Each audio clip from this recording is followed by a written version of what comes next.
Hello and welcome to the daily newspaper analysis. Today we shall be discussing the newspaper of the 10th of March. So coming to the first article, Death with Dignity. Now the context here is that the Supreme Court has recently in one of its verdicts allowed passive euthanasia, and also it has given a legal status to the idea of advance directives or living wills. Now indeed this issue is going to be very important. Now coming to some background. First and foremost, you need to have an understanding about a living will. What is a living will? A living will is simply a will of a person which he has given in anticipation of a situation where if that person ever falls terminally ill, or for that matter he falls in a situation where he becomes incompetent to express his opinion, in that situation this person is beforehand only going to inform that whether or not he would want to get a medical treatment and what type of medical treatment he would want. So this is something that is going to constitute a living will, but some conditions are something that are important. For example, the person should be having a mindset which is sound and a healthy mind. Also this should be done voluntarily. Also this should be done on an informed consent. So these are some conditions which would warrant that this person can then be eligible to sign a living will. So this is the concept of living will. Now coming to some contents of living will. A living will shall describe in detail and unambiguously the circumstances in which treatment should be withheld or withdrawn. And also this is going to talk of a guardian who shall give the go ahead for carrying out passive euthanasia on a person. So this is what is going to constitute the content. Another thing which is important is that how is this living will going to be preserved? Now this living will, once a person has made a living will, he will have to get it attested by at least 2 witnesses, and this will also be countersigned by a first-class judicial magistrate.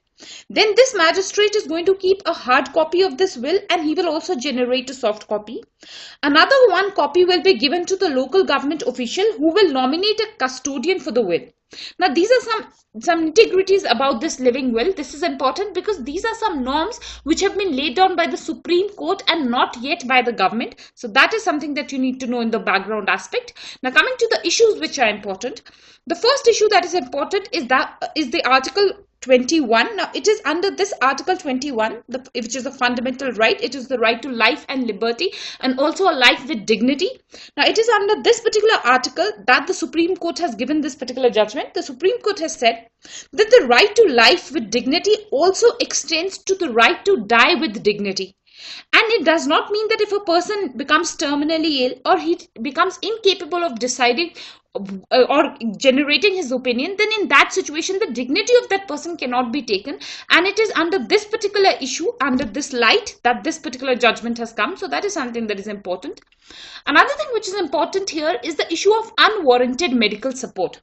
Now you need to know that medical technology has advanced by leaps and bounds, and what has happened because of that is that now the medical technology is able to keep a person breathing without the person knowing himself that whether or not he is breathing. And that is one analysis which has been made, that often the medical support that is offered is unwarranted.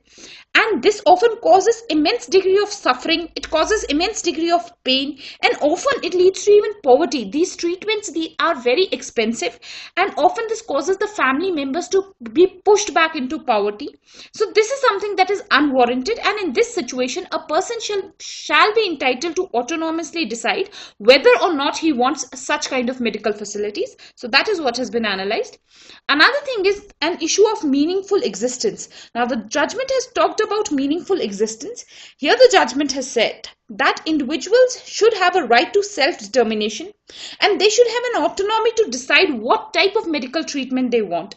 It is only if this right and this autonomy is what is given that their existence is going to be meaningful. Otherwise, what is the fun or what is the idea of having a particular right to life with dignity if that right is not something that is sustained at the time of death? So that is something that has been analyzed in the judgment. Another thing which is very important here is the conflicting views upon the right to die. Now you should know that religion, morality, philosophy, laws and society all have different opinions on the idea of right to die.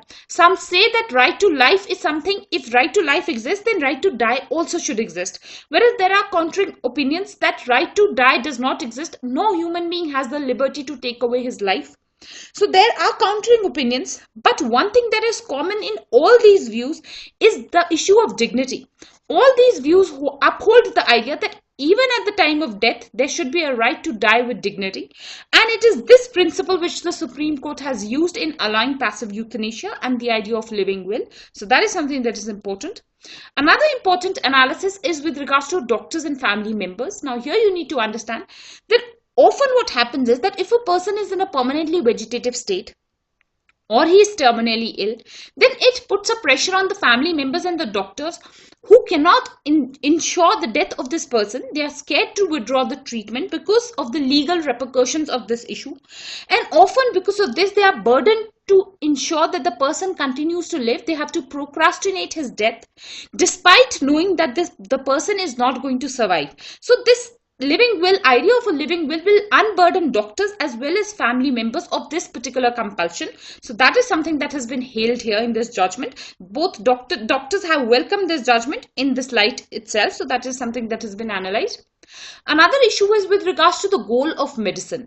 Now here the editorial discusses that the goal of medicine is not simply to prolong the life of a person. Rather, the goal of medicine should be to prolong the life which is a quality life.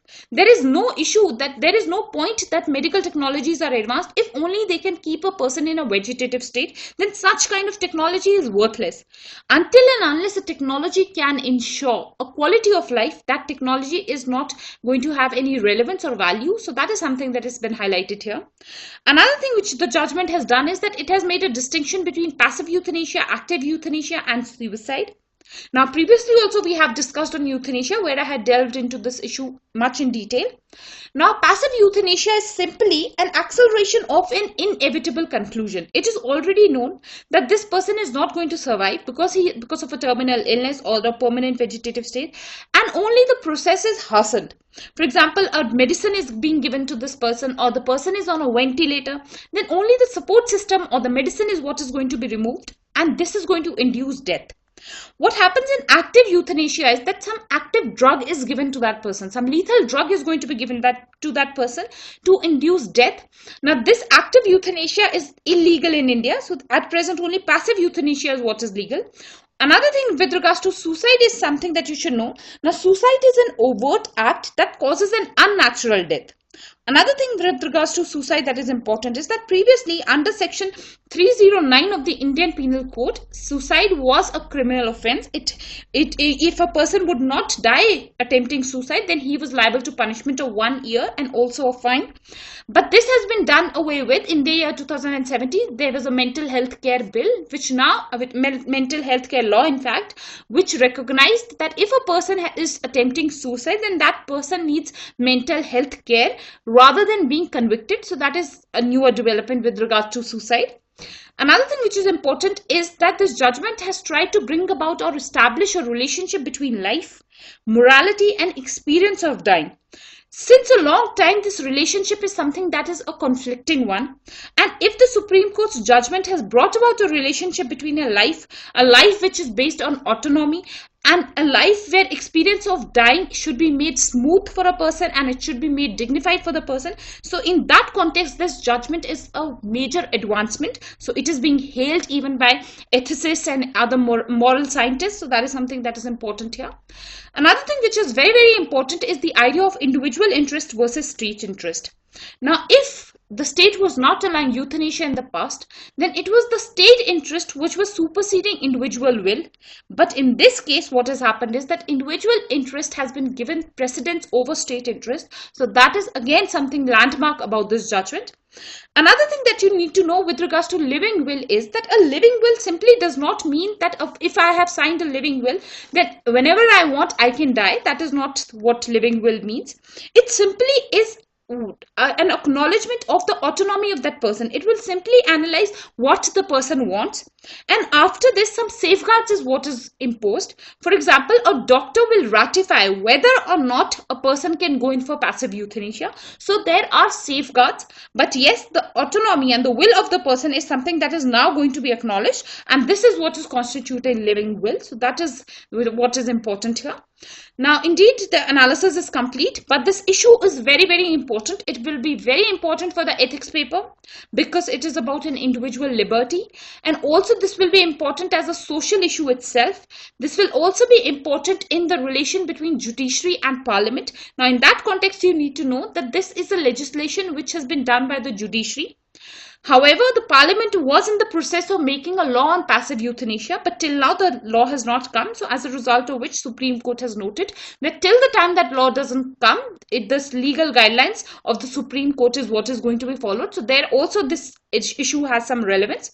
So now coming to the next article. Trade goes on. Now the context here is with regards to the signing of the Comprehensive and Progressive Agreement for Trans-Pacific Partnership. Now some background is first and foremost what is vital. Now here you need to know that the Trans-Pacific Partnership was something that the idea for which came up in the year 2010. And it was one of the most ambitious ideas or project of former US President Barack Obama. It was initially an idea of comprising of 12 countries. So these are the 12 countries which were involved in the Trans-Pacific Partnership Agreement. However, what happened is that President Trump in his election campaigning was very much against this idea, and he had assured that as soon as he comes to power, he is going to make United States withdraw from this agreement, and this is what also happened. However, it was thought largely that if US is not going to be a part of this agreement, then all the other countries are not major countries, and as a result of which this agreement is going to not succeed. But this has not happened. Now, instead of these 12 countries, now 11 countries have signed this agreement, and it has been renamed as the Comprehensive and Progressive Trans-Pacific Partnership. So that is something that you should know. Now, all these countries, these 11 countries comprise of 13% of the world economy. So that is another aspect that is important in the background. Now coming to the issues which have been discussed, the first issue is with regards to a global trade war. Now there is no denying that there is an emergence of a global trade war. We have recently seen that US has raised tariff on the import of steel and aluminium. However, what is good about this particular agreement is that all these 11 countries have decided that they are going to isolate US, and within themselves they are going to lower tariffs. So this is something that is ensuring that free trade agreement is maintained. Free trade, which is the spirit of globalization, is somehow carried forward, even if the biggest economy of the world, that is US, is not participating. So that is one advantage of this particular agreement. So that is something that has been analyzed. Another thing which is important is with regards to US. As I've told you, at present USA is not a part of this agreement, but it is being imagined in that in the future, in the post-Trump US, it might happen that USA might also participate in the Trans-Pacific Partnership Agreement. So that is something that is important. And another thing that is important with regards to USA is that that US is now facing isolationism. Even the European Union, we had seen that in the past over the tariff rise by the US, even the European Union had said that it is going to reciprocate. And also all these countries now deciding to come up in this agreement, all are reflecting that US is now being globally isolated. So that is one important analysis. Another thing which is important is that this agreement is open to adding other countries. So definitely if this is a success, then in the future India too can seek to join this agreement. So that is something that is important. Another thing which is important with regards to this agreement is that it is criticized for having some bureaucratic burdens and also for having excessive regulations. Now, this agreement is a very comprehensive one. It has some major regulations with regards to labor laws and other issues. And as a result of which, this deal is something that is considered to be redundant for capital business. And as a result of which, it is being criticized. It is on these grounds only that President Trump had also withdrawn from this particular deal. So it is being said that there is a need to reduce these bureaucratic burdens and regulations to ensure the success of the Trans-Pacific Partnership Agreement. So that is something that is important. Another thing which is important is that for the success of the TPP, what is required is that there should be transparency and there should be minimized lobbying. Only when these issues are resolved can this agreement be a success, and especially the stakes are high because this agreement is a landmark one. It has taken place without US, so its success is something that is going to be a litmus test. So that is something that is important here. TPP has been important in the past, and its revival is something that is again going to make it important. So that is the relevance here. Now, these are the only two articles for today. So based on today's discussion, please try and attempt these questions within a word limit of 150 words. With this, we finish today's discussion. I thank you all for watching, and I hope to see you tomorrow.